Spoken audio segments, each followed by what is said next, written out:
Hey guys, welcome back. Well, you probably noticed I have a little different setup today. Well, I decided to invest in some lights and get a little better setup for the channel since it's growing so well. We're up to like 3,300 subscribers. I'm just super happy with that. I can't thank you guys enough for supporting the channel in the last few years and getting to where we are now. So decided to go ahead and invest in some lights. Of course, I got this hat, as you can see. It looks a little bit, I don't know, I got a bald head anyway almost.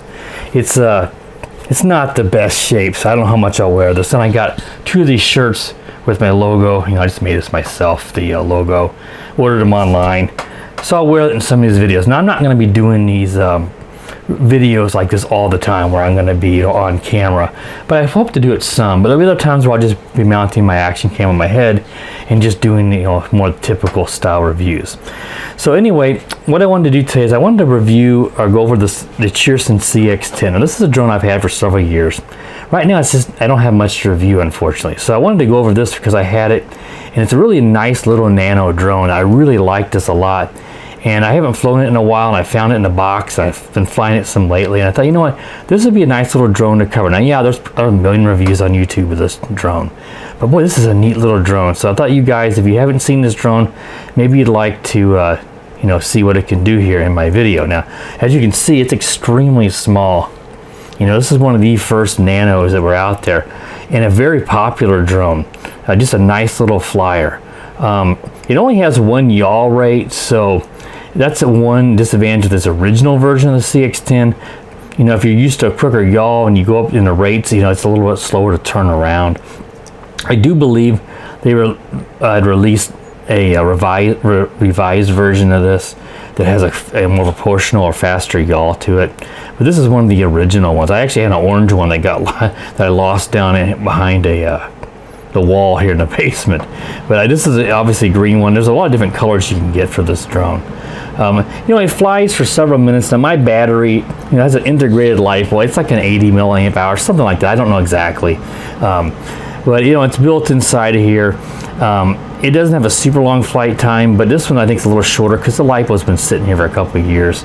So it doesn't fly super long for me. So the flight time I get on this is not going to be as accurate as if you bought a brand new one. But it's not too bad. Now, it uses one of these little USB cables to charge. These are pretty common. Just a little two-prong charger you stick inside the back of this above the on and off switch here. And it takes, well, it only takes maybe 20 minutes or so to charge. It does not take very long to charge this up. It uses one of these little peanut-style controllers here, and you know, there's nothing fancy. There's no altitude hold or nothing on this drone. You just got your pitch and roll trims here. Just a real basic flyer. I don't remember. I mean, I've flown it a few times, so I'm trying to remember the controls. I think pressing in on the sticks does the rates and the 3D flips, which I'll show you once we do the little flight review, which I'll fly here around the basement since I've got better lighting. And it's been super windy outside, so I can't fly a little nano outside. Though I could have obviously flown it in my garage. So I hope this setup works. You know, I like this setup. I think it's going to work well for you, for me, and for you guys. And we'll do this as much as I feel comfortable doing. But there'll be many times where I'm just going to be doing my head cam here. But I feel like a lot of my reviews can be done here now, rather than on my back patio table or kitchen table or my garage floor. I mean, this will be a more permanent spot. So like I said, I'll go over the controls specifically when we get out there. I just don't remember exactly which one's the flip and which one's the speed rates, but I'll show you that once we get it up in the air. All right, guys, so we'll be right back now with the flight review of the Cheerson CX-10. All right, guys, so I'm going to take the Cheerson CX-10 Nano up for a little test flight around my computer desk here in the basement. So let's go ahead and we'll turn it on. The on and off switch is a little one behind or below the charging port. Go ahead and turn on the controller. We'll set it down the level surface here. Turn it on and do the binding sequence. Now we got solid lights. You got blue in the front and you got red in the rear. So nice little LEDs on this drone. I didn't mention that a while ago. Let's go ahead and now we'll take it up for this test flight. Really nice little flyer. Here's the yaw. It's a little bit slow. pressing in on the left stick takes the rate up, so this is the middle rate. And pressing it again, you get 3 rates. These little Nano, especially in these little bitty controllers, it takes some practice to get the throttle position because it's such a small controller. Altitude hold obviously be easier, but I think it's better to learn with full manual controls like this. But it definitely would be easier if it had a full-size controller. It's for a grown adult like myself, it's a little difficult. But let's see if we can do like a funnel or something without crashing. I think I'm going to crash, so I'm not going to do that. It doesn't do tight enough funnels because of, you know, the yaw is not super fast. Here's the yaw again. That's pretty slow. And it's hard to keep it at the altitude you want because of this little controller. But a fantastic little flyer otherwise. I'm going to move it over here. I got a little more space, even though it's not going to be as easy to see it over here because I don't have my lights moved over here. So, but you'll be able to see the LEDs easier. And then I got a little more room to do a funnel. Oh, crashed it into the... Oh, it got a little bit out of whack there, guys. Make sure the propellers aren't bent. That's what happens when you're doing indoor flying like this. You get little crashes like that, but it's a pretty durable little drone, so that's actually one of the worst crashes I've actually had with this guy. Got it turned sideways. Just shows you, doesn't matter how experienced you are, you know, you can end up crashing like that and end up, you know, smashing it pretty hard into the wall. Let's see now. Is it gonna go or did I mess something up? Looks like I may have messed something up. So let me, I'm gonna turn it off and make sure that I didn't ruin something. I hit the wall really hard. So I'll be right back, guys. All right, guys, I'm back. Well, you know what?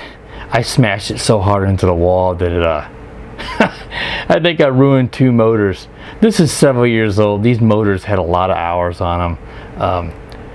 You know, these things are like, I mean, they're dirt cheap, 15 bucks, and they're not real expensive. Like I said, I've had this for several years. That fan I have running over there, you probably can see in front of me, that was stupid of me to leave that on because that actually blew it sideways, and I also just messed up my flying. I got it sideways and hit the back of the bed there, and that caused a really hard crash into the wall. So I feel like kind of a dunce, but I've flown this stuff a lot, but we all crash. Obviously if it's had prop guards it would help, but I'll show you here. I mean,